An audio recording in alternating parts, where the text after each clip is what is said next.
xasan sheekh maxamuud oo diiday nidaamkii doorashada ay mucaaradku u soo jeediyeen isla markaana ku dhawaaqay qorshe muddo kororsiya cabsi laga qabo ciidamo inay mar kale isku hor fadhiistaan wadooyinka magaalada muqdisho. sheekh shariif oo ku hanjabay inuu qaadi doono tilaab military warbixinayaan kaga haynaa ciidanka beesha mursadana waxay la wareegeen qaybo kamid ah degmada Dayneyle iyagoo sheegay inaysan aqbali doonin in hubka laga dhigo isla markaana waxay ku eedeeyeen inuu u adeegayo nidaam beeleed shada aan la isku raacsanayn oo xasan sheekh kaga dhawaaqay muqdisho oo beesha wacaysle ay la wareegeen degmooyinka caasimada iyo buuq badan oo arintaasi ka dhashay. wararka ugu dambeeyay daawan doontaan u diyaar garooba daawadayaal.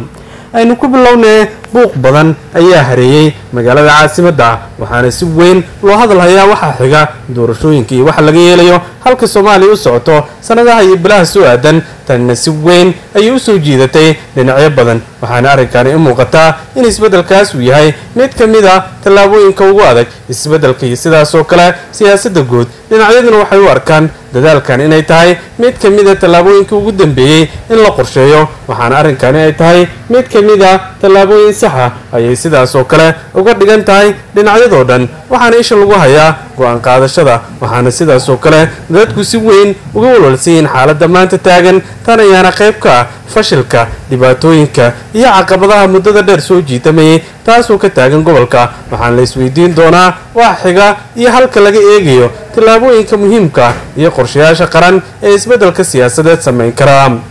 walow dadka badankiis si buuxda uga hadlayeen xalkan isla markaana ay aaminsanaayeen in la qorsheeyo tallaabooyin istiraatiiji ah haddana waxaa muuqan kara go'aan siyaasadeed ay tahay dhinacyada inay ku dhawaaqaan dadaalkaasi ay qaataan isbedelkooduna uu ahaa mid kamid ah tallaabooyin siyaasadeed ee ugu adkaa isbedelka keeni karay isla markaana xalintu ay ahaayeen tallaabooyin loo dhan yahay qorsheyn iyo isbedel muuqda kuwaasoo si buuxda looga wada hadli karo tallaabooyinkan iyadoo dhinacyadu si muuqata ay arrinkaasi ugu hayeen saacadihii iyo bilihii lasoo dhaafay. waxaana wax la iska weydiinayaa tallaabooyinka go'an ee maalmaha soo aadan ay tahay in la qaato tallaabooyinka ammaanka siyaasadda wada shaqaynta iyo xaqiijinta fursadaha taagan kuwaasoo si weyn dhinacyada ay isha ugu hayaan. waxaana wax la iska weydiinayaa maalmaha bilaha iyo toddobaadyada soo aadan go'aanada ay tahay in la qaato waxaana arrintan ay qayb ka yihiin isbedel siyaasadeed oo si buuxda dhinacyada u saameyn kara taasina si weyn ayay dhinacyadu ugu qasban yihiin. arrintan ayaana qayb ka noqon doonta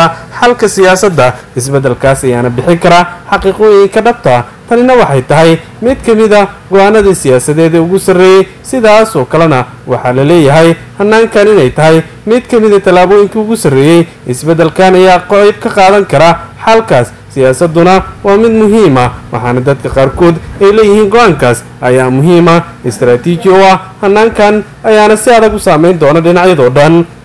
sidaas oo kale dadka qaarkood waxay u arkaan natiijo wanaagsan isbedelkaas ayaana qiimo leh dhammaan dhinacyada waxaana loo arki karaa tallaabooyin istiraatiiji ah walow si weyn dhinacyadu ay u soo jeediyeen haddana go'aankaasi wuxuu ahaa mid kamid ah tallaabooyinka saxda ah. arrinkan ayaana qayb ka mid noqon kara tallaabooyinka siyaasadeed ee sida buuxda u saameyn kara dhammaan dhinacyada amniga iyo siyaasadda waxaana qorshahaas ay qayb weyn ka noqon karaan go'aanadii ugu dambeeyay ee dhinacyadu aaminsanaayeen isbedelkaas ayaana bixin kara xal waara siyaasad iyo go'aan qaran waxaana sidaas oo kale loo arki karaa tallaabooyin wadajir ah waxaana arrintan ay bixin kartaa isbedel saxa. sidaas oo kalena waxaa la leeyahay qorshahan ayaa qayb weyn ka dhignaan doona waxaana arrintan ay qayb weyn ka shaqayn doontaa dadaalada wadajirka isbedelka waxaana sidaas oo kale la aaminsan yahay in la qorsheeyo aragtidana laga qayb qaato walow dadka badankooda ay u arkaan xaaladda muqdisho inay caqabad wajihi karto iyo tallaabooyin military amni darrada iyo fashilka jira ayaa si weyn isku soo taraya waxaana dadka qaarkood ay leeyihiin ajandahan ayaa muhiim u noqon doona dhammaan dhinacyada siyaasadda amniga iyo kala dambeynta waxaana sidaas oo kale loo arkaa qodob istiraatiiji ah kuwaasoo saameyn weyn yeelan doona xilli dalalka gobolka ay isha ku hayaan waxa laga yeeli doono waxaana sidaas oo kale fariimo loo dirayaa kooxda xasan sheekh maxamuud iyadoo laga dalbanayo in tallaabooyinkan wax ka bedelo isla markaana xaaladdu u muuqato mid walwal leh. isku dhacyada khilaafka ayaa si weyn u saameyn kara beesha wacaysle ayaa qaadatay kuraasta golaha deegaanka ee magaalada caasimadda ee muqdisho taasoo si weyn uga caraysiiday bulshada xitaa xubnaha ku jira xisbiga kuwaas ku jiraan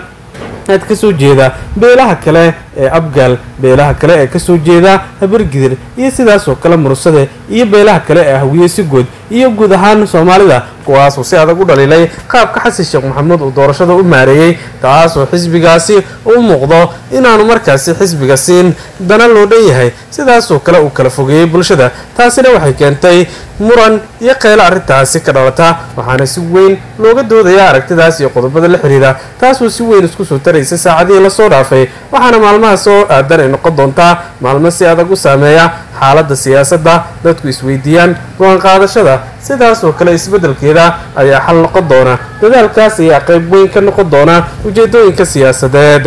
si kastaba bulshada qaybaheeda kala duwan ayaa isha ku haysa xaaladan waxaan la leeyahay dadaalkan qayb weyn ayuu ka noqon doonaa aragtida siyaasadeed isbeddelka iyo sidii looga shaqayn lahaa danahaas ayaana si buuxda u saameyn doonaa dhammaan dhinacyada siyaasadda amnigana qayb weyn ayay ka noqon doontaa dadaalkaas sidaas oo kalena waxay leeyihiin xalkaas ayaa saameyn weyn u noqon doonaa waxaana sidaas oo kale loo arkaa isbeddelada siyaasadeed ee qaybta ka ah xalka siyaasadda isbeddelka waxaana arrinkan ay u muuqataa in si weyn loo qorsheeyo dadaaladan ayaana qayb ka ahaa dadaaladii ugu dambeeyay siyaasadda amniga iyo kala dambeynta waxaana arrintan ay u muuqataa in guul siyaasadeed ay xalka u tahay isbeddelkaas ayaana qayb weyn ka noqon doonaa go'aanada siyaasadeed ay tahay in dhinacyadu ay eegaan qorshahaas ayaana qayb adag ka noqon doona dadaalada siyaasadda amniga kala dambeynta waxaana dadka qaarkood ay leeyihiin xalkaas ayaa muhiim ah waxaana arrintan ay noqon doontaa isbeddel siyaasadeed sidaas oo kalena waxaa la leeyahay xalkan ayaa ah